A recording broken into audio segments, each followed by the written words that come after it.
Chapter 1. The Kindness Trap. You were told that being kind would make people respect you, so you tried to live that way. You became the reliable one, the helpful one, the person who always shows up when someone needs support. If a friend needed help moving, you were there. If a coworker was overwhelmed, you offered to take on extra work. If someone asked for your time, your energy, your attention, you rarely said no. You believed something very simple. If you treated people well, they would value you. If you were generous, they would respect you. If you were kind, they would recognize your worth. But something strange began to happen.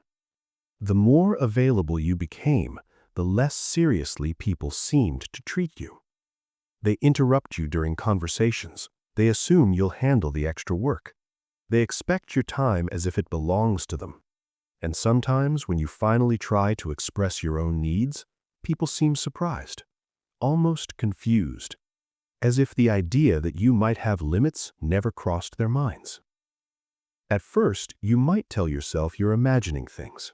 Maybe you're just being sensitive. Maybe people don't realize what they're doing. But over time, a quiet realization begins to form. Kindness alone does not create respect. In fact, when kindness has no boundaries, it often creates the opposite. It creates convenience. And there is a powerful difference between being respected and simply being convenient. Convenient people are easy to rely on, but they are rarely protected. Their time is taken for granted. Their presence becomes expected.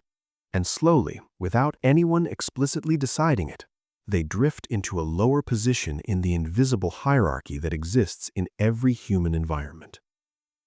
Because whether we notice it or not, human beings constantly evaluate one another. Not always consciously, not always intentionally, but through small signals: tone of voice, response time, posture, boundaries, the way someone reacts when pressure appears. From these subtle signals, the human brain makes quick judgments about status, confidence, and authority. And those judgments shape how people treat us. This is where the paradox of kindness begins. Kindness is a powerful human quality. It builds trust. It creates connection. It makes relationships possible. But kindness without boundaries sends a very different signal. It communicates something unintended. It quietly suggests that your time is endlessly available, that your needs are flexible, that your comfort can be sacrificed. And when people sense that, they adapt their behavior. Not because they are cruel, but because human psychology naturally follows patterns of least resistance. If someone always says yes, people eventually stop asking carefully. If someone never protects their time, people begin assuming it belongs to them. And if someone constantly seeks approval, others begin sensing the imbalance. None of this happens through open declarations. No one announces it. No meeting takes place where people vote on your level of respect. Instead, it emerges slowly through repeated interactions, small patterns, tiny signals.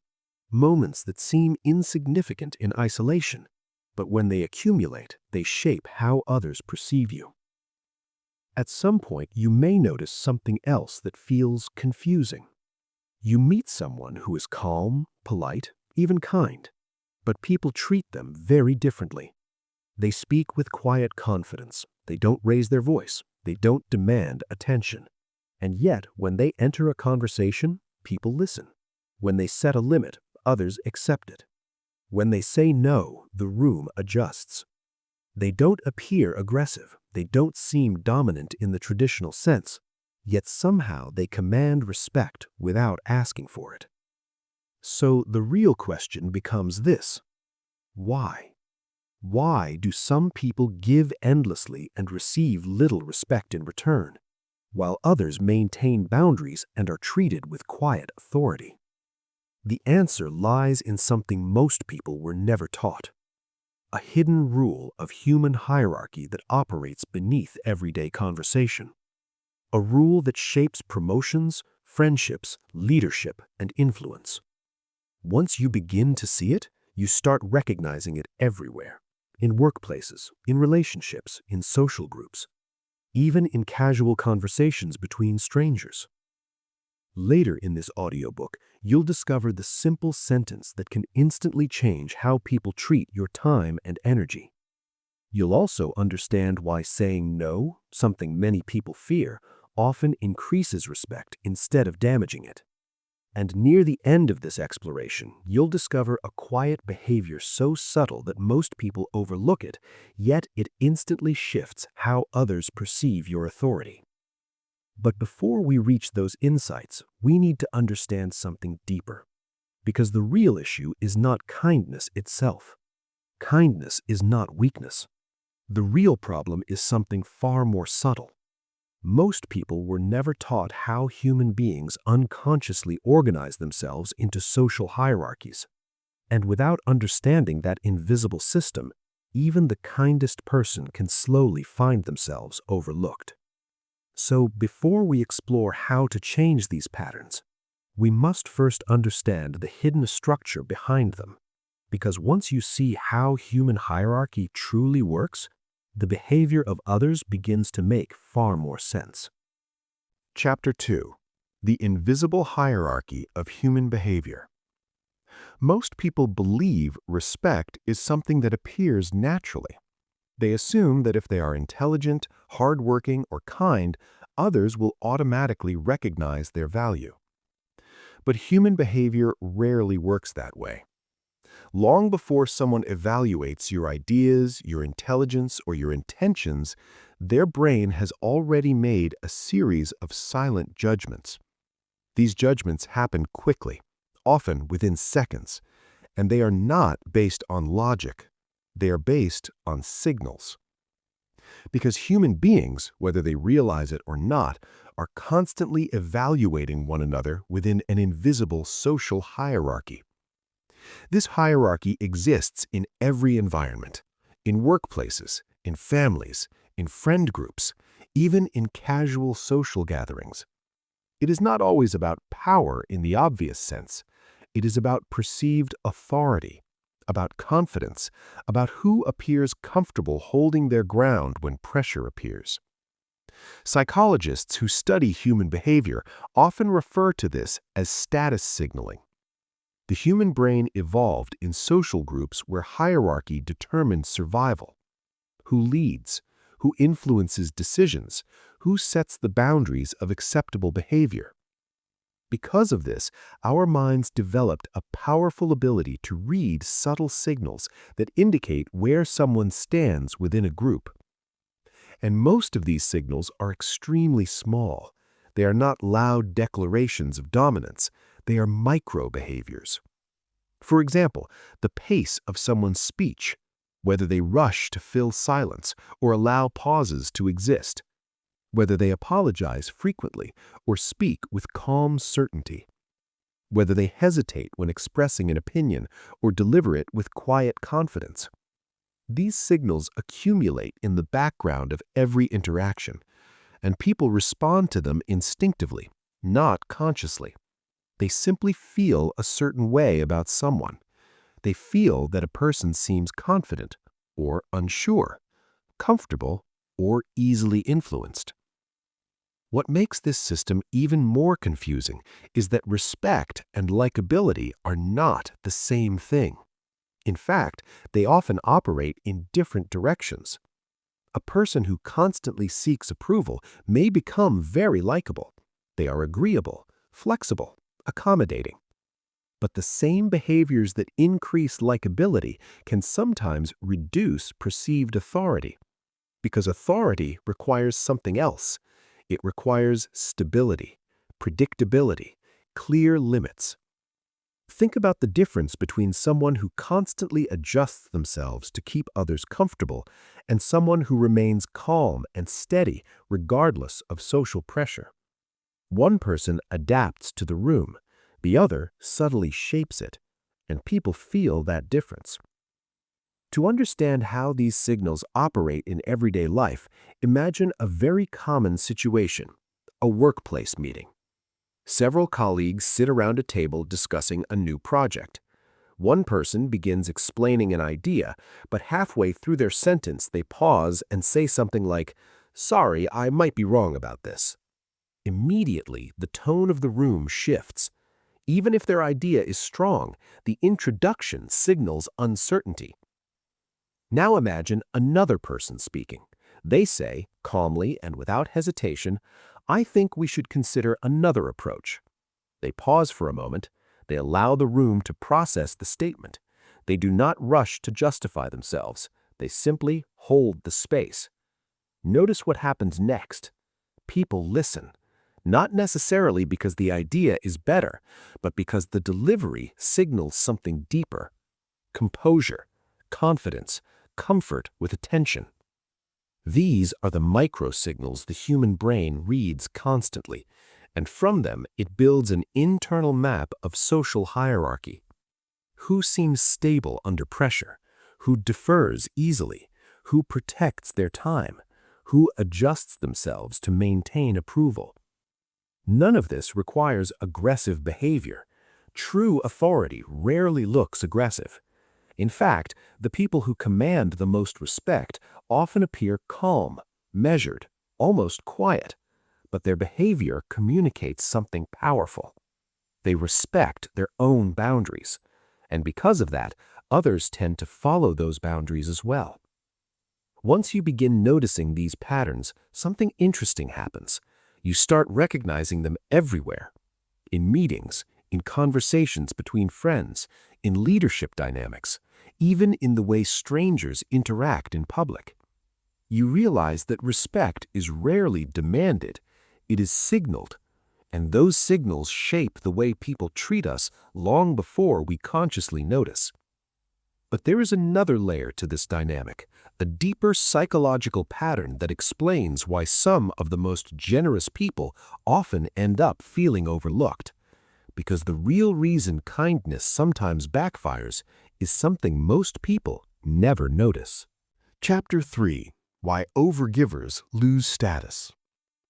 There is a pattern that appears again and again in human relationships. It happens in workplaces, friendships, and even families.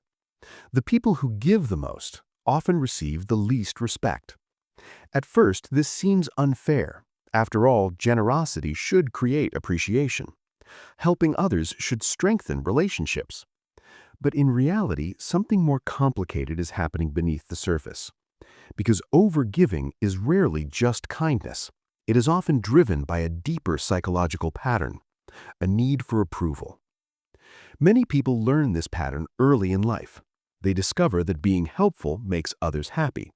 Being agreeable prevents conflict. Being accommodating earns praise. Over time, the brain begins linking generosity with safety. Approval becomes a reward, and avoiding disappointment becomes a quiet goal. Psychologists sometimes refer to this as approval conditioning. The nervous system learns that harmony equals security. So when situations arise where someone could say no, the body feels tension. A subtle anxiety appears. The mind quickly searches for the safest option, and very often, the safest option feels like saying yes. Yes to extra work. Yes to inconvenient requests. Yes to responsibilities that were never truly yours. The moment you say yes, the tension disappears. The nervous system relaxes. Approval is preserved. But something else happens at the same time. Every time someone says yes automatically, a pattern forms, and patterns shape expectations. Imagine someone in an office environment. Let's call him David. David is known as the reliable one. Whenever a project becomes overwhelming, colleagues turn to him. When deadlines approach and people feel pressure, someone inevitably says, "Maybe David can help." At first, David feels proud of this reputation. He enjoys being dependable. He likes knowing others trust him.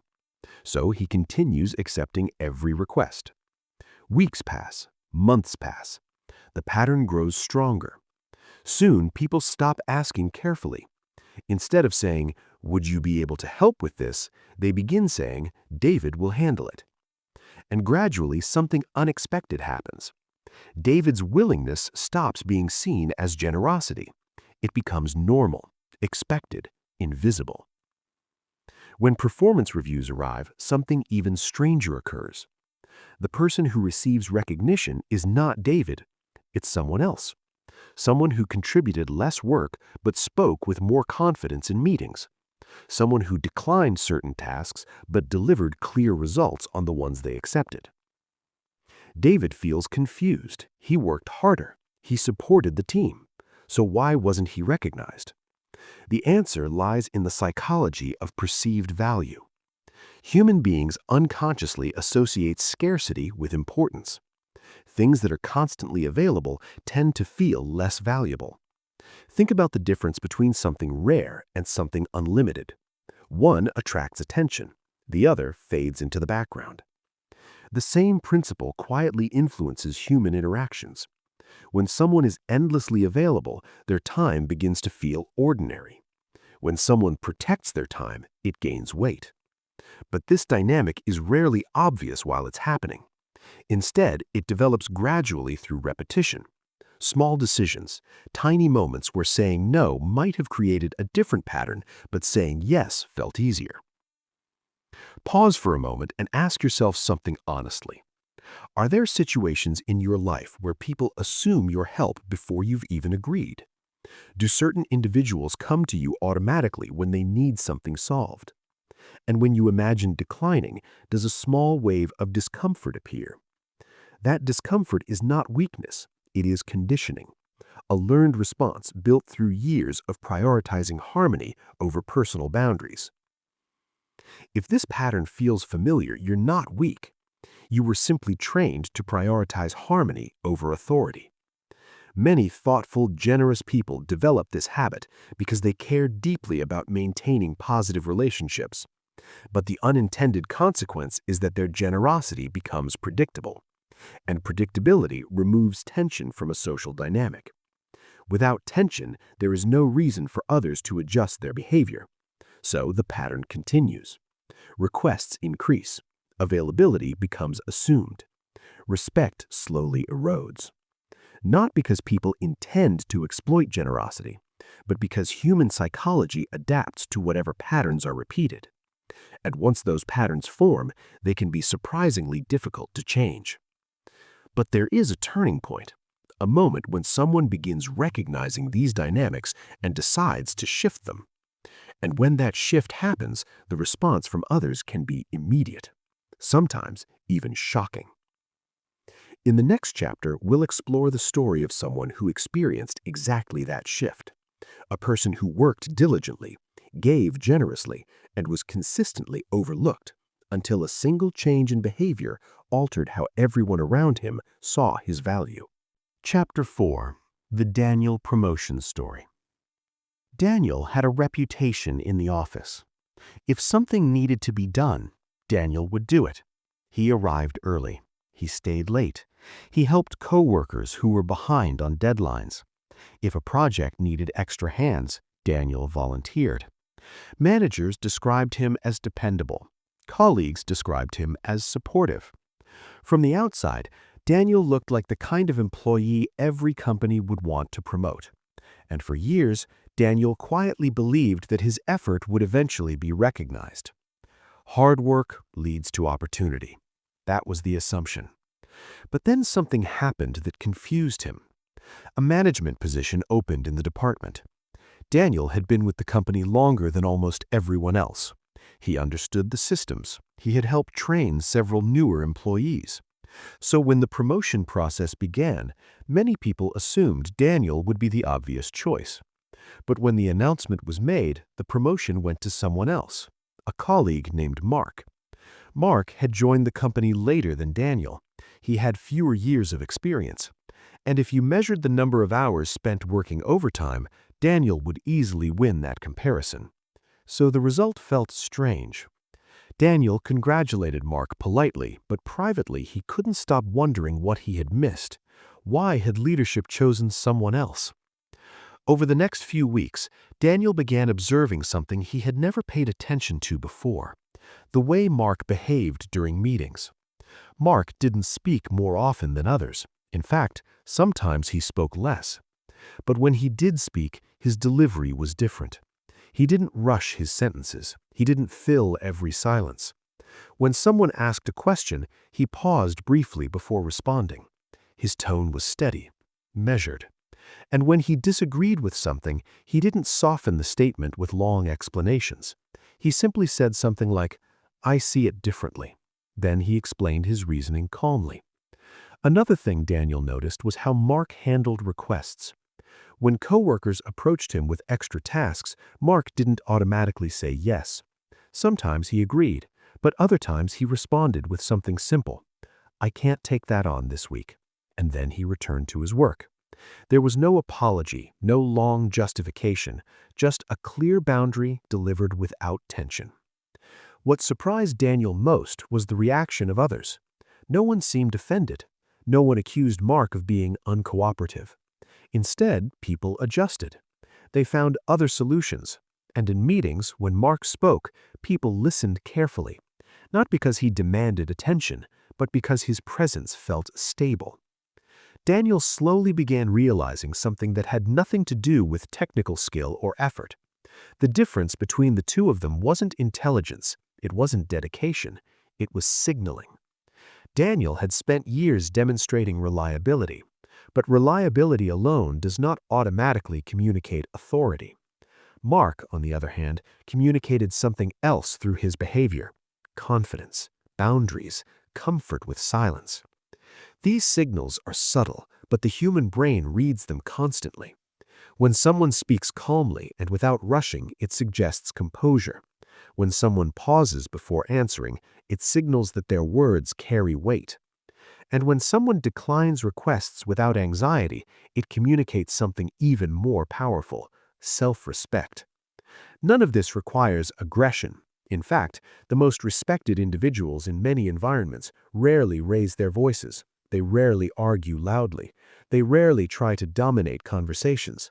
Instead, their authority comes from emotional steadiness. They appear comfortable setting limits. They appear comfortable disagreeing.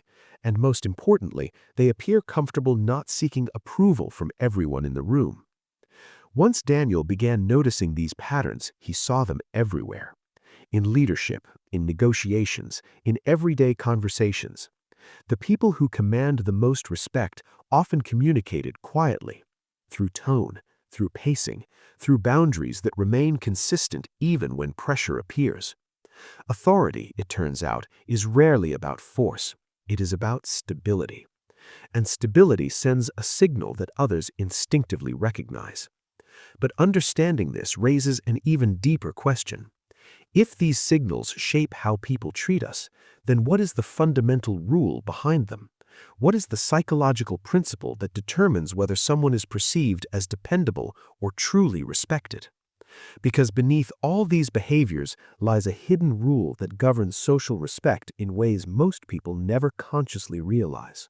Chapter 5: The Hidden Rule of Respect. After observing situations like Daniel's, many people eventually begin asking the same question. Why do some individuals naturally command respect, while others, despite being generous and hardworking, are quietly overlooked? The answer often comes down to a simple but powerful psychological rule. Respect follows perceived self-respect. This rule operates silently in almost every human interaction.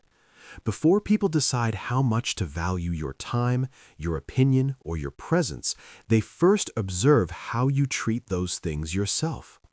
If someone consistently protects their time, others learn that their time matters.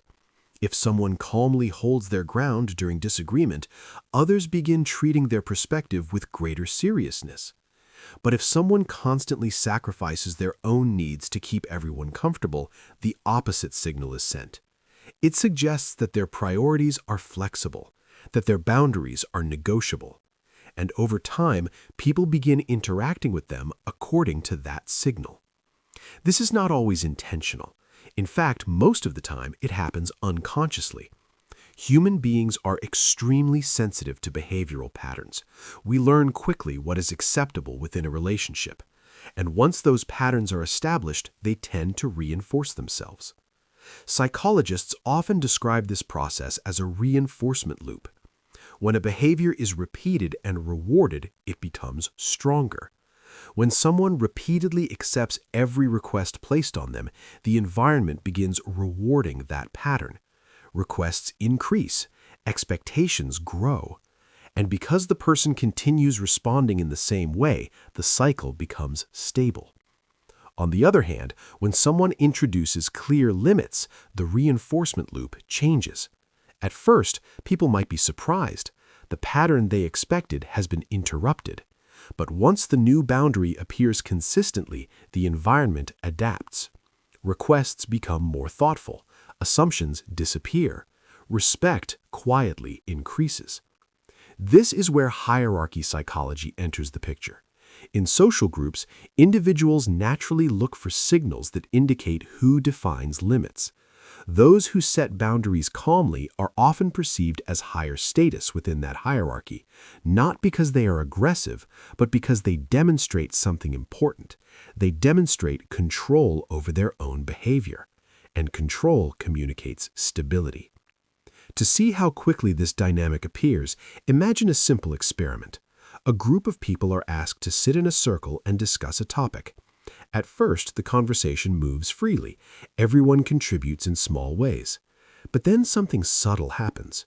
One person begins speaking slightly slower than the others. They allow pauses before responding. They maintain steady eye contact. When someone interrupts them, they calmly finish their sentence rather than immediately stopping. Without realizing it, the group begins adjusting. People wait longer before speaking over them. Their comments receive more attention. The group begins orienting toward that person's rhythm. This phenomenon is known as behavioral mirroring. Humans unconsciously adapt to the emotional and behavioral patterns of the people around them. When someone appears uncertain, the group senses that uncertainty. When someone appears grounded, the group stabilizes around that presence. And boundaries play a powerful role in this process, because a boundary is not just a limit, it is a signal. It tells others how you expect to be treated. And when that signal remains consistent, people learn to respect it. This is the hidden rule that many people overlook. Respect is rarely demanded, it is reflected. Others tend to mirror the level of respect we demonstrate toward ourselves. If someone constantly apologizes for their needs, others learn those needs are secondary. If someone protects their energy calmly, others begin treating it as valuable. But understanding this principle naturally raises another question. How exactly do you communicate those boundaries without appearing cold, selfish, or difficult? Because many people fear that saying no will damage relationships. They worry it will create conflict or make them seem uncooperative. Yet in many situations, the opposite is true. Later in this exploration, you'll learn the single sentence that can instantly change how people respond to your boundaries. A sentence so simple that most people overlook it, yet powerful enough to shift the entire dynamic of a conversation. Chapter 6. The Maya Boundary Story. Maya worked in a busy medical office where schedules were constantly changing. Patients needed appointments, emergencies appeared without warning, and the staff often had to adjust their shifts to keep everything running smoothly. In the beginning, Maya simply wanted to be helpful. If someone needed to leave early, she volunteered to stay. If a coworker had a family emergency, she offered to cover their shift. If the office was short-staffed, Maya stepped in without hesitation. At first, everyone appreciated it. Her colleagues thanked her, supervisors praised her flexibility. Maya felt proud of being the person others could rely on. But slowly, something subtle began to change. Instead of asking carefully, coworkers began assuming Maya would help. When someone needed time off, they would say things like, "Maybe Maya can take this shift." Soon it became even simpler. "Maya will probably cover it." What had once been generosity quietly turned into expectation. Maya began noticing that her own schedule was becoming unpredictable. Plans with friends had to be canceled. Even small moments of rest felt uncertain. And what confused her most was that the gratitude she once received started fading. People didn't say thank you as often. Sometimes they barely acknowledged the extra effort at all. It wasn't that her coworkers were intentionally taking advantage of her. Most of them were simply following the pattern that had been established, the pattern Maya herself had helped create. One afternoon, something small happened that changed the way she saw the situation. A colleague approached her near the end of the day. "Hey Maya," he said casually, "I need someone to take my shift tomorrow. You can cover it, right?" The way he said it caught her attention. There was no question in his voice, no pause for consideration, just an assumption. For the first time, Maya felt a quiet sense of frustration, not anger, just the realization that her time had slowly stopped being treated as something valuable. She took a breath before responding. And instead of her usual automatic agreement, she said something different. "I can't take that shift tomorrow." Her tone was calm. There was no apology, no long explanation, just a clear boundary. For a moment, her colleague looked surprised. He blinked as if adjusting to information he hadn't expected. Then he nodded. "Okay," he said, "no problem," and he walked away to ask someone else. That small moment changed more than Maya anticipated. At first, she worried that people might be upset with her, but something interesting happened. Nothing dramatic, no conflict, no tension. Instead, her coworkers simply began asking more carefully. Instead of assuming, they returned to phrases like, "Would you be able to help?" And sometimes she said yes, but other times she calmly declined. Over the following weeks, a subtle shift occurred. Her schedule became more stable. People respected her time. And when she did choose to help someone, the appreciation returned. Her generosity had become visible again. What changed wasn't Maya's kindness. She was still supportive, still thoughtful, still willing to help when she genuinely had the capacity. The difference was that her generosity now had boundaries, and boundaries changed the pattern. Human behavior follows patterns very closely. When a behavior is repeated many times, people begin predicting it. They assume the same response will happen again. That prediction then shapes their expectations. For months, Maya had created an automatic agreement. Her coworkers adapted to that pattern. They stopped seeing her help as a choice. It became part of the environment. But the moment Maya introduced a new response, the pattern shifted. Expectations adjusted. People recalibrated their behavior, and respect quietly returned. This illustrates a powerful truth about human psychology. People rarely evaluate us only by what we say. They evaluate us by the patterns we create. Every yes teaches others something, and every no teaches them something as well. Over time, those lessons shape the way people treat us. But understanding boundaries naturally leads to another important question. Why does something as simple as saying no often increase respect instead of reducing it? Because on the surface, declining a request seems like it might damage relationships. Yet in many situations, the opposite happens. And the reason behind that effect reveals something fascinating about how the human mind perceives value. Chapter 7. The Psychology of Saying No. For many people, the word no feels uncomfortable. It can feel harsh, uncooperative, even selfish. From childhood, many individuals are taught that being agreeable keeps relationships smooth and prevents conflict. So when a request appears, the automatic reaction is often to say yes, even when saying yes creates pressure or inconvenience. But something interesting happens when someone learns to use the word no calmly and appropriately. Instead of losing respect, they often gain it. At first, this seems counterintuitive. Why would declining a request increase someone's authority? The answer lies in a principle that influences human perception in many areas of life: scarcity. Things that are limited tend to feel more valuable. Things that are endlessly available tend to feel ordinary. This principle appears in economics, marketing, and even personal relationships. A product that exists in limited supply attracts attention. A resource that is constantly available fades into the background. Human time and energy follow the same psychological pattern. When someone always says yes, their availability feels unlimited, and unlimited availability lowers perceived value. But when someone sometimes says no, something subtle changes. Their time begins to feel limited, and limited resources naturally gain importance. This shift sends a powerful signal in social dynamics. It communicates that the person has priorities, that their schedule contains structure, that their time is not automatically open for negotiation. In status psychology, these signals matter greatly.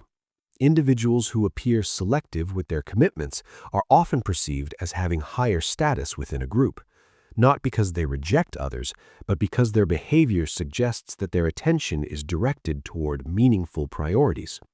At the same time, boundaries must be delivered carefully. If someone declines requests with irritation or defensiveness, the signal changes.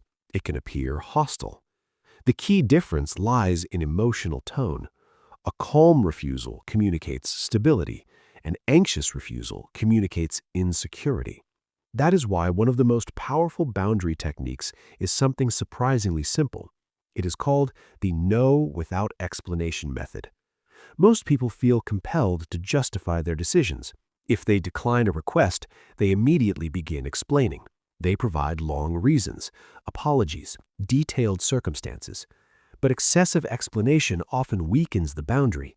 It sends a subtle message that the person feels uncertain about their right to say no. Instead, the most confident boundaries are often the simplest: clear, calm, and brief. Imagine a colleague approaching you with an additional task. They say, "Can you help finish this report tonight?" A typical response might sound like this: "I'm really sorry, I wish I could, but I already have several things to finish, and I'm not sure I'll have enough time." The intention is polite, but the message contains uncertainty. Now consider a different response. "I can't take that on tonight." The tone is steady. No apology, no defensive explanation, just clarity. Surprisingly, this type of response often produces less resistance because the boundary feels stable. Here's another example. A friend asks for a last-minute favor. "Can you drive me across town tomorrow morning?" Instead of rushing into justification, the response could simply be, "I'm not available tomorrow morning." Again, calm, neutral, complete. Notice what is happening psychologically. The conversation remains respectful, but the boundary is firm. And when boundaries remain consistent, people begin adapting their expectations. They learn that your time is something to request, not assume. Of course, saying no does not mean rejecting people entirely. Healthy relationships still involve cooperation, generosity, and support. But those actions become far more meaningful when they are chosen intentionally rather than given automatically. A thoughtful yes carries more value when it exists beside a confident no, because it becomes clear that the help offered is genuine, not simply the result of pressure or habit. And once someone learns to set boundaries calmly, another powerful change begins to appear in their interactions. The way they speak, the way they pause, even the silence between their words. These subtle signals can dramatically influence how others perceive their confidence and authority. And one of the most powerful signals of all is something almost invisible: a simple pause that lasts only a few seconds, yet completely changes the rhythm of a conversation. Chapter 8: Tone, Silence, and the Authority Signal. Most people assume that authority is communicated through what someone says, the words they choose, the arguments they make, the ideas they present. But long before people analyze someone's words, they are reacting to something much more subtle: the way those words are delivered. Tone, pacing, silence, eye contact. These signals may seem small, but they strongly influence how the human brain interprets confidence and leadership. Behavioral scientists who study social perception have repeatedly found that people form impressions of authority within seconds of hearing someone speak. And surprisingly, those impressions often depend less on the content of speech and more on the delivery. Imagine two people presenting the same idea in a meeting. The first person speaks quickly. Their voice rises at the end of sentences. They rush slightly, as if trying to prove the value of their idea before anyone questions it. Now, imagine the second person presenting the same idea. Their tone is steady. Their speech is slightly slower. They allow small pauses between sentences. Their eye contact remains calm and direct. Even if the words are identical, the reaction of the room will likely be very different. One delivery suggests urgency and uncertainty. The other suggests composure and control. The human brain interprets these signals almost instantly, because throughout human history, the ability to read emotional stability was extremely important for survival. Groups naturally gravitated toward individuals who appeared calm under pressure. Those individuals seemed more capable of guiding the group through uncertainty. As a result, modern humans still carry this psychological instinct. We associate calm delivery with confidence, and confidence signals influence how seriously people treat what we say. One of the most powerful elements of this delivery is something many people avoid: silence. In everyday conversation, silence often makes people uncomfortable. When a pause appears, many individuals rush to fill it. They add extra words, they soften their statements, they explain themselves further.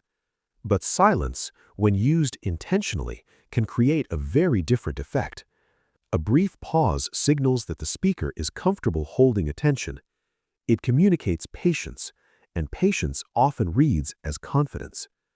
This is why one of the most effective communication tools is something called the 3-second pause.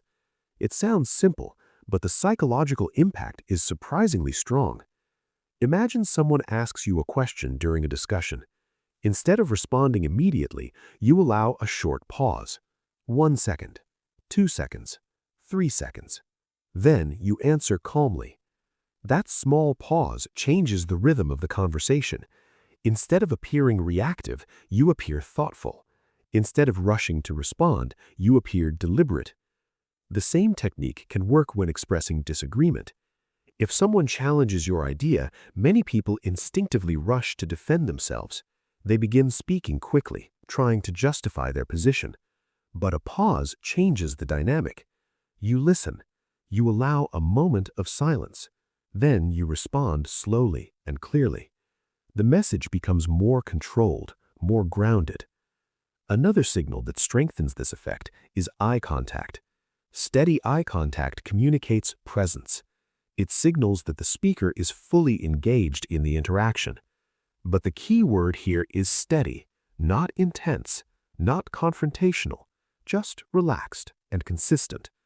When tone, pacing, pauses, and eye contact align, something interesting happens. The conversation begins to slow down. Others adjust their rhythm to match yours. This is another example of behavioral mirroring. People unconsciously adapt to the emotional tempo of those around them. A calm speaker often creates a calmer room. A rushed speaker often creates tension. These small signals can dramatically influence how others interpret authority. They communicate confidence without requiring dominance, and that is an important distinction. True authority rarely relies on loudness or force. It is communicated through emotional steadiness, through the ability to remain composed even when pressure appears. And when someone consistently demonstrates that steadiness, others begin responding to them differently. They listen more carefully, they interrupt less frequently, they treat the person's words with greater weight. But the 3-second pause does something even more interesting beneath the surface. It subtly shifts the balance of attention within a conversation. And later in this exploration, you'll see why this small pause can quietly rewire social power dynamics in ways most people never consciously realize. Chapter 9. The Approval Addiction Trap.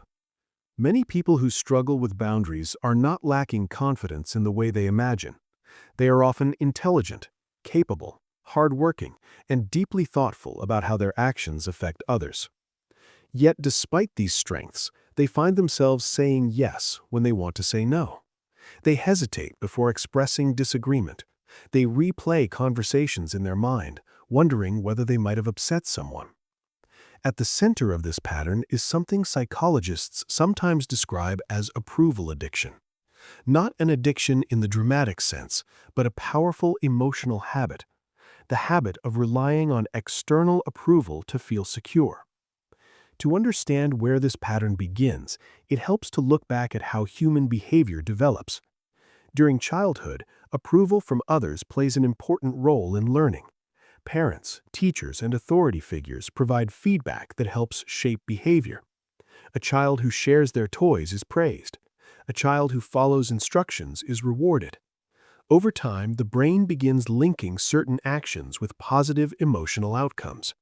Approval becomes associated with safety, with belonging, with acceptance.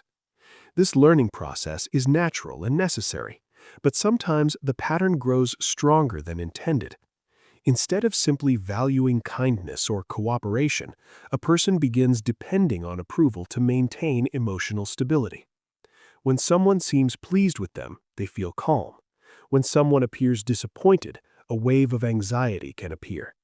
The nervous system becomes highly sensitive to social signals. A small change in someone's tone, a delayed response to a message, a brief moment of tension in conversation. Each of these can trigger the same question in the mind. Did I do something wrong? From that moment, the internal dialogue begins. Maybe I should have said yes. Maybe I should have explained myself better. Maybe they think I'm difficult. Maybe I should fix this. And often the quickest way to remove that discomfort is simple. Agree, adjust, apologize. The moment approval is restored, the nervous system relaxes again. This creates a powerful reward loop. The brain learns that compliance removes social tension, so the pattern repeats. But over time, this habit carries an unintended cost. Decisions begin shifting away from personal priorities. Instead of asking, "What do I truly want to do?" the mind asks a different question. What will keep everyone comfortable? Gradually, personal boundaries fade, not because the person lacks values, but because maintaining approval feels emotionally safer than risking disapproval. The irony is that this strategy often produces the opposite of its intended result. Someone who constantly adjusts their behavior to avoid disappointing others may initially seem agreeable, but eventually people begin sensing the imbalance. Conversations become one-sided, requests increase, respect quietly weakens. Because authority requires something different. It requires the ability to tolerate moments of disagreement, the ability to remain calm even when someone else may not approve. Imagine an internal conversation taking place before a difficult decision. Someone asks you to take on an additional responsibility you do not have time for. Your mind begins racing. If I say no, they might think I'm unhelpful. What if they're disappointed?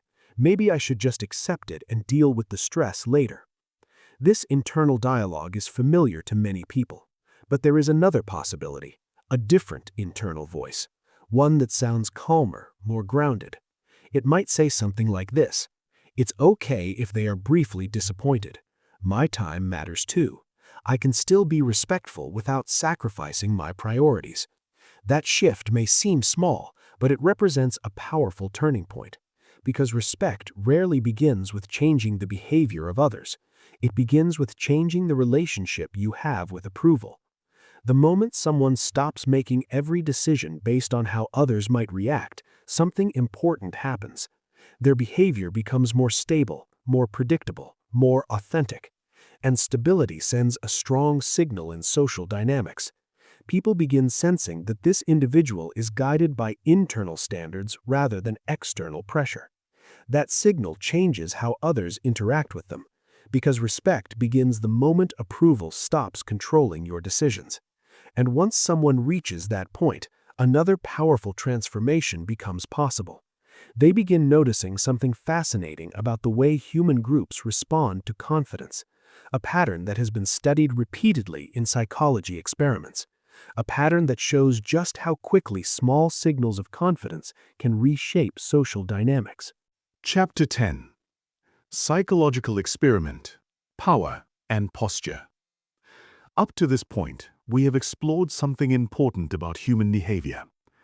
Respect is not determined only by words. It is influenced by signals, tone, pacing, boundaries.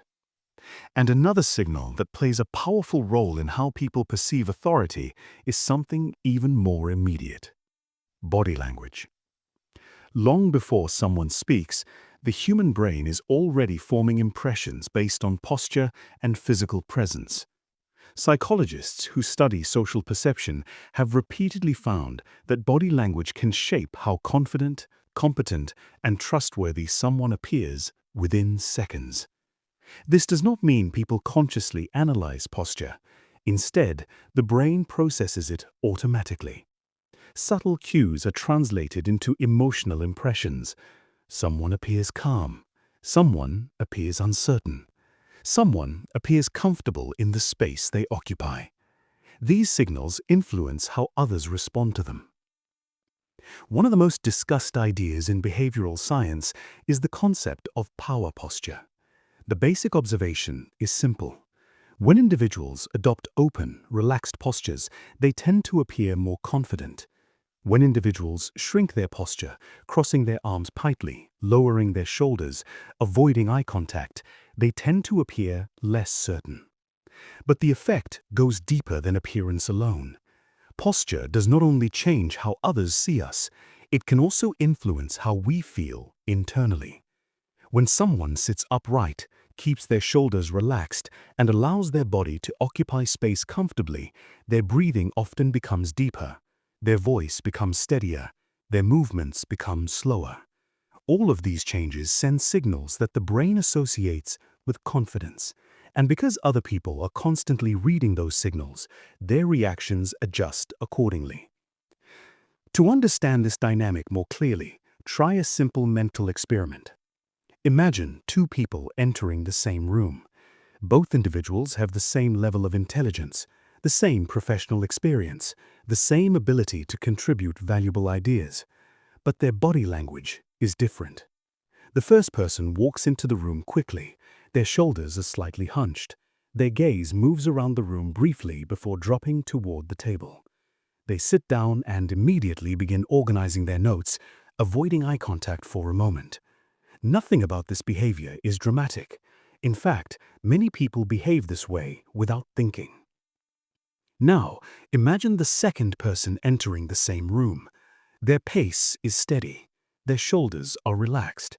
They look around the room naturally, acknowledging the presence of others without rushing. When they sit down, their posture remains open. They appear comfortable occupying the space. Before a single word has been spoken, something subtle has already happened. The room has formed an impression. Not necessarily a conscious one, but an emotional one. One person appears slightly uncertain. The other appears composed. And because humans instinctively gravitate towards signals of stability, the second person tends to receive more attention when they eventually speak. Their ideas are listened to with greater focus. Their comments carry slightly more weight. Again, this does not happen because the group deliberately decides to respect one person more than the other. It happens because the brain associates physical signals with internal qualities: confidence, comfort, control. When posture communicates these qualities, the perception of authority grows stronger. This is why small adjustments in body language can produce surprisingly large changes in social dynamics. Standing or sitting upright, allowing shoulders to relax, maintaining calm eye contact, speaking at a steady pace. These signals work together. They create a presence that feels stable. and stability is one of the core ingredients of perceived leadership. But there is another fascinating aspect of these signals. They do not only influence how people perceive confidence, they also influence how groups organize themselves around attention and influence. Because when someone consistently projects calm stability through posture, tone, and boundaries, the group begins adapting to that signal. And this adaptation reveals something deeper about human hierarchy, a pattern that becomes even clearer when we look closely at how silence, timing, and attention interact inside conversations. Chapter 11. The 3-second pause that changes everything. Earlier, we introduced a small communication tool that seems almost insignificant. A pause. Just a few seconds of silence before responding. Yet this small moment can completely change the dynamic of a conversation. The reason is simple but powerful. Silence creates cognitive pressure.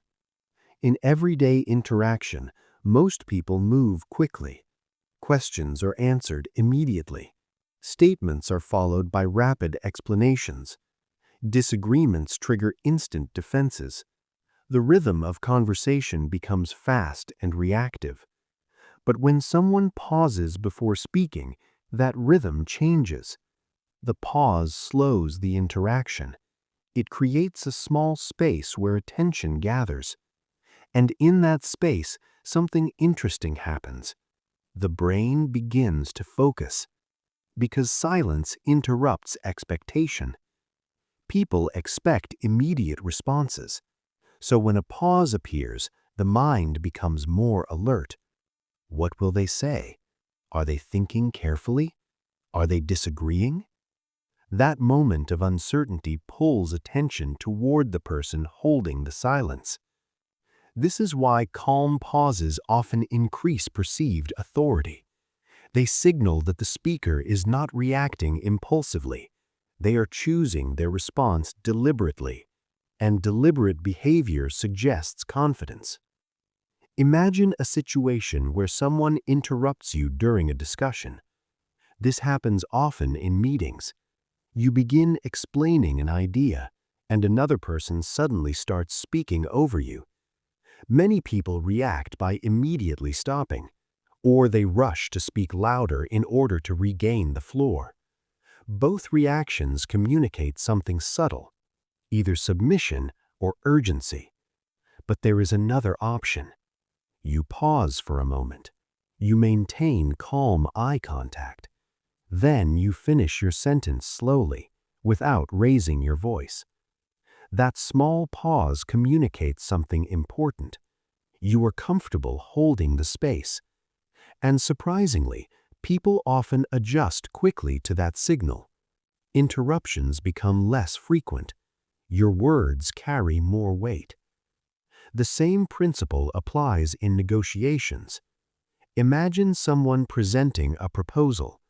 They finish explaining the offer and then immediately start filling the silence. They justify the price. They add extra benefits. They continue talking because the quiet moment feels uncomfortable. But a skilled negotiator does something different. They finish their sentence. Then they stop. 3 seconds pass. 4 seconds. The silence invites the other person to respond. And because humans instinctively try to resolve conversational tension, the other person often speaks first. Sometimes they reveal information. Sometimes they negotiate against themselves. All because the pause created space for their thoughts to surface. This technique also becomes powerful during disagreements. When someone challenges your opinion, the instinctive reaction is to defend yourself immediately. The heart rate increases. The mind begins searching for arguments. Words come quickly. But again, a pause changes the entire dynamic. You listen. You allow a few seconds of silence. Then you respond calmly. I understand your perspective. Another small pause. Here's how I see it. That rhythm sends a very different signal. It communicates composure instead of defensiveness, and composure influences how others interpret authority. A short story illustrates this well. During a team meeting in a technology company, a manager named Sarah was presenting a new strategy. Halfway through her explanation, one of the senior employees interrupted. "I don't think that approach will work," he said quickly. For a moment, the room grew tense. Everyone expected an immediate response. Instead, Sarah paused. 1 second, 2 seconds, 3 seconds. She looked at the employee calmly. Then she said, slowly and clearly, "That's a fair concern." Another brief pause. "Let's walk through why we're considering this direction." The tension in the room disappeared. The conversation shifted from confrontation to discussion. What changed the dynamic was not the words alone. It was the pause. The pause communicated that Sarah was not threatened by disagreement. She had space to think, space to respond, and that emotional steadiness influenced the entire room. This is the quiet power of silence. It slows reactions, it gathers attention, and it subtly shifts control of the conversational rhythm.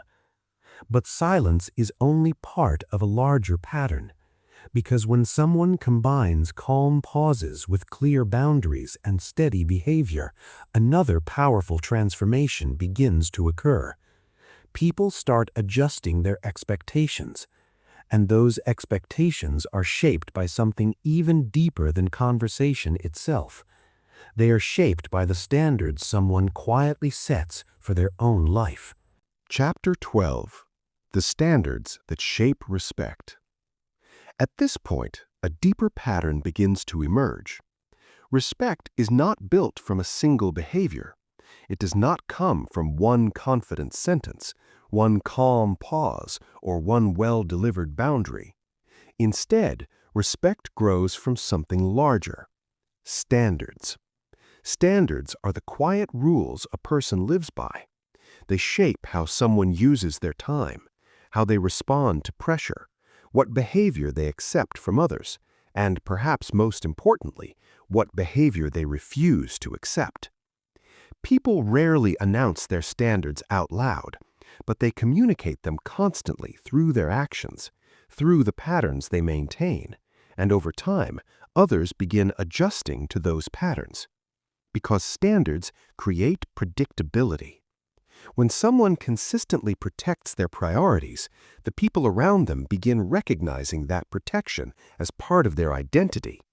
Their time becomes something to respect, their attention becomes something to request rather than assume, and their boundaries become part of the social environment.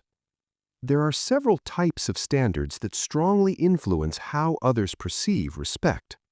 One of the most visible is time boundaries. Time is one of the most valuable resources any person possesses, yet many people treat their own time as flexible for everyone else. Meetings run longer than necessary, requests appear at the last minute, messages arrive late at night expecting immediate responses. When someone allows these patterns constantly, others begin assuming their time is always available. But when someone sets clear limits around time, something changes. They begin meetings on schedule. They end conversations when the discussion has reached its purpose. They politely decline commitments that conflict with existing priorities. These behaviors send a powerful signal. Their time has structure, and structured time suggests importance. Another important standard involves emotional boundaries. Emotional boundaries define how much negativity, criticism, or pressure someone is willing to absorb. Some people allow conversations to become filled with complaints, tension, or unnecessary drama. Others respond differently. They listen calmly, but they do not absorb emotional chaos as if it belongs to them. They redirect the conversation towards solutions, or they remove themselves from situations that create constant stress. This type of boundary communicates emotional stability, and emotional stability is often interpreted as strength. A third type of standard involves attention. Attention is the focus someone brings into an interaction. When someone constantly divides their attention, checking messages, reacting to every distraction, shifting focus rapidly, their presence becomes diluted. But when someone gives attention deliberately, something interesting happens. People feel it. A focused presence communicates seriousness. It suggests that the moment matters, and that seriousness tends to be mirrored by others. To see how these standards shape real environments, consider the behavior of a leader managing a team meeting. In one scenario, the meeting drifts without structure. People speak over each other. Topics expand endlessly. The conversation runs far beyond its scheduled time. In another scenario, the leader introduces a simple standard. The meeting begins on time. Each topic receives focused discussion. When the conversation begins drifting, the leader gently brings it back to the agenda, and when the scheduled time arrives, the meeting ends. At first, some participants may feel surprised. They may not be used to that level of structure. But after several meetings, the group adapts. People arrive prepared. They speak more clearly. They respect the time limits. The environment becomes more focused. What changed was not authority in the aggressive sense. What changed was the presence of standards. Standards communicate self-value. They signal that a person respects their own time, energy, and attention. And because humans instinctively mirror the signals around them, others begin treating those resources with similar respect. Over time, this consistency creates a reputation. Not a loud reputation, not one built on force or dominance, but a quiet identity. Someone who is kind, yet clear, supportive, yet grounded, generous, yet guided by standards. And when those qualities combine, something powerful begins to emerge. Kindness no longer feels like availability. It begins to feel like quiet authority. Chapter 13. When kindness becomes quiet authority. At the beginning of this journey, we explored a confusing experience many people face. They try to be kind, helpful, supportive. And yet, despite their good intentions, they sometimes feel overlooked or taken for granted. Now, a deeper understanding begins to emerge. Kindness itself was never the problem. The real difference lies in the way kindness is expressed. There is a form of kindness that slowly weakens someone's position, and there is another form of kindness that strengthens it. The difference between these two forms often comes down to one distinction: generosity versus compliance. Generosity is a choice. Compliance is a reaction. When someone is generous, they decide when and how they want to contribute. They help because they believe it matters. They offer support because they have the capacity to give. But when someone is compliant, the decision is no longer guided by choice. It is guided by pressure. Requests appear, expectations form, and the person responds automatically, often ignoring their own priorities in the process. From the outside, these two behaviors can look similar. Both involve helping others. Both involve cooperation. But the internal experience is very different. Generosity feels intentional. Compliance feels obligatory. And over time, people begin sensing that difference. Generosity communicates confidence. It shows that the person helping has options. They are choosing to contribute because they want to. Compliance communicates uncertainty. It suggests that the person may feel unable to decline. This distinction is important in leadership psychology. Many of the most respected leaders are not aggressive individuals. They are calm, thoughtful, supportive of the people around them, but they are also clear. Their kindness exists alongside boundaries. Their generosity exists alongside standards. And because of that balance, their actions carry more weight. When they offer help, it feels meaningful. When they give feedback, it feels intentional. When they set limits, others accept those limits without resistance. This is what psychologists sometimes describe as calm authority. Calm authority does not rely on loudness. It does not depend on intimidation. Instead, it comes from emotional steadiness. A calm leader can listen without becoming defensive. They can disagree without becoming hostile. They can set limits without appearing cold. This combination creates a powerful presence. People feel supported, but they also recognize the structure surrounding that support. Imagine two individuals leading a group project. The first leader tries to keep everyone comfortable at all times. They avoid difficult conversations. They accept every request. They constantly adjust their own schedule to solve every problem personally. At first, the group may appreciate their flexibility, but eventually confusion appears. Responsibilities blur. Decisions become unclear. The leader becomes overwhelmed. Now imagine a second leader. This person is still kind. They listen carefully, they encourage ideas, they recognize the effort of others, but they also maintain clear expectations. Deadlines remain consistent, responsibilities are defined, requests are considered thoughtfully rather than accepted automatically. Over time, the group begins trusting this leader more deeply, not because the leader is stricter, but because the environment feels stable. People understand where the boundaries are, and stability creates psychological safety. This is the paradox many people eventually discover. Kindness does not lose its power when boundaries appear. It gains strength, because boundaries transform kindness from something automatic into something intentional. A generous action carries more meaning when it is not expected. Support feels more genuine when it is freely chosen. And respect grows when people recognize that someone's kindness is guided by clear self-respect. This is when kindness becomes something more than politeness. It becomes quiet authority.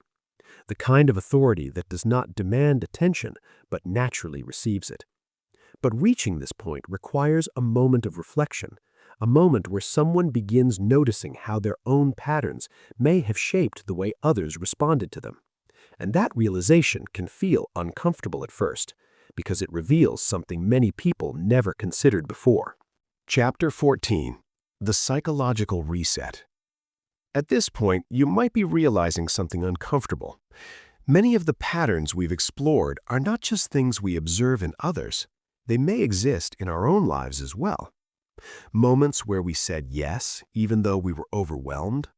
Moments where we rushed to explain ourselves because silence felt awkward. Moments where we adjusted our priorities simply to avoid disappointing someone. These moments are incredibly common. They do not mean someone is weak. They do not mean someone lacks confidence.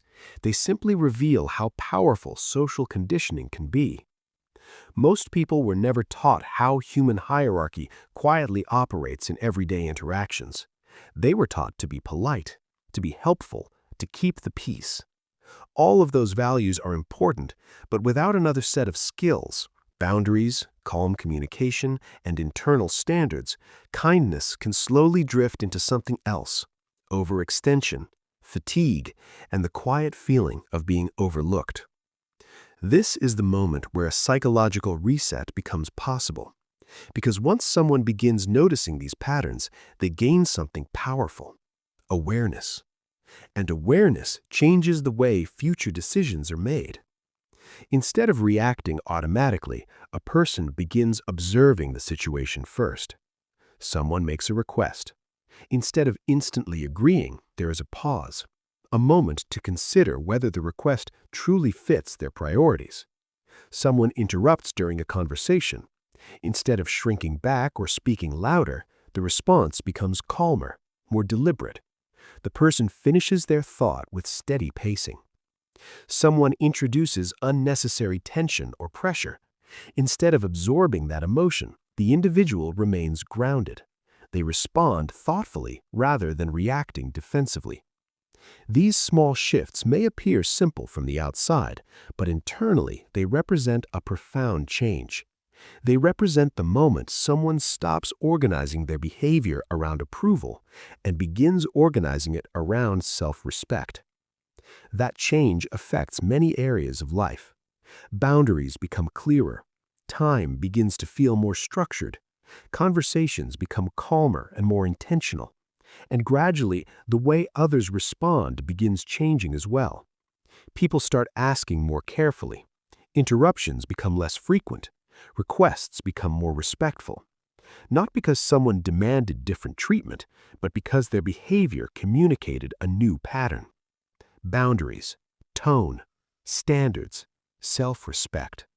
These four elements quietly reshape social dynamics. Boundaries protect time and energy. Tone communicates emotional stability. Standards create predictable structure, and self-respect anchors all of it together. When these elements appear consistently, people sense something different about the individual expressing them. They sense clarity. They sense calm confidence, and humans instinctively respond to that stability. If you're still listening at this point, something interesting is probably happening in your mind. You may be remembering past conversations differently. Situations where you now recognize the signals we've discussed. Moments where someone quietly commanded attention without raising their voice. Moments where a simple boundary changed the direction of an interaction. If you're still listening, you're already beginning to see social dynamics differently. And that awareness is the first step toward transformation. Because once these patterns become visible, they cannot easily be ignored again. Every interaction becomes a small opportunity, an opportunity to reinforce the kind of presence you want to bring into the world. Not a presence built on force or dominance, but one built on clarity, calm, and quiet authority. And when someone develops that kind of presence, something powerful begins to happen. They stop trying to convince others of their value. Instead, their behavior communicates that value naturally, which leads to the final and most important realization of all. Respect is rarely the result of a single action. It is the result of patterns.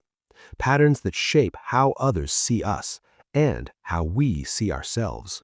Chapter 15. Becoming someone impossible to overlook. By now, the patterns we've explored throughout this audiobook begin to form a single picture. At first, the journey started with a simple question. Why do some kind, hard-working people feel overlooked, while others command respect without demanding it? Along the way, we uncovered something subtle about human behavior. Respect rarely appears because of a single action. It doesn't come from saying one powerful sentence. It doesn't come from one moment of confidence. Instead, respect grows from patterns. Small behaviors repeated consistently. The way someone protects their time. The way they respond to pressure. The way they pause before speaking. The way they say no without apology. Individually, these behaviors may seem small, but together they form a signal.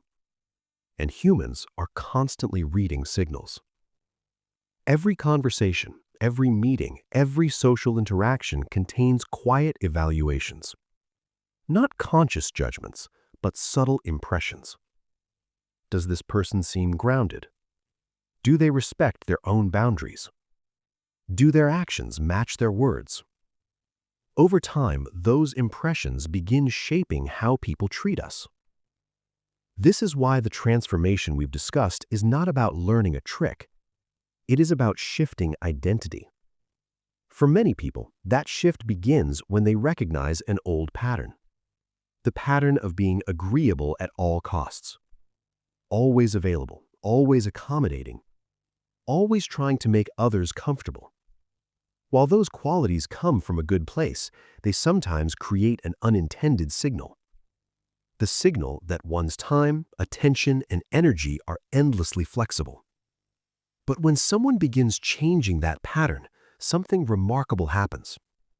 They stop organizing their decisions around avoiding discomfort. Instead, they organize their behavior around clarity.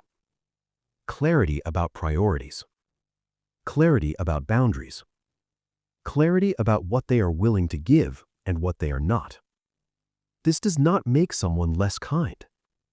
In fact, it often makes their kindness more meaningful, because generosity becomes intentional rather than automatic. Support becomes thoughtful rather than obligatory, and people begin sensing that difference. This is the moment someone becomes difficult to overlook. Not because they demand attention, but because their presence carries structure. They speak calmly. They listen carefully. They protect their time. They offer help when it matters. And they remain steady when pressure appears. These patterns create something powerful.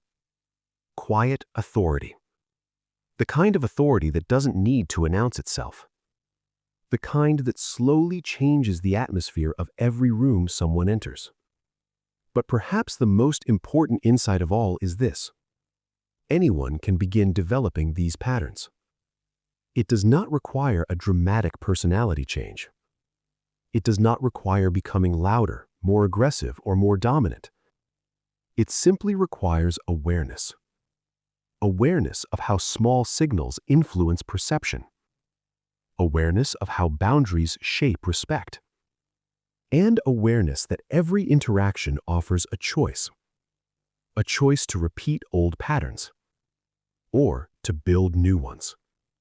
If this exploration of human psychology made you see conversations differently, consider subscribing and continuing this journey into the hidden patterns that shape human behavior. And if you know someone who often gives too much of themselves and feels overlooked because of it, share this exploration with them.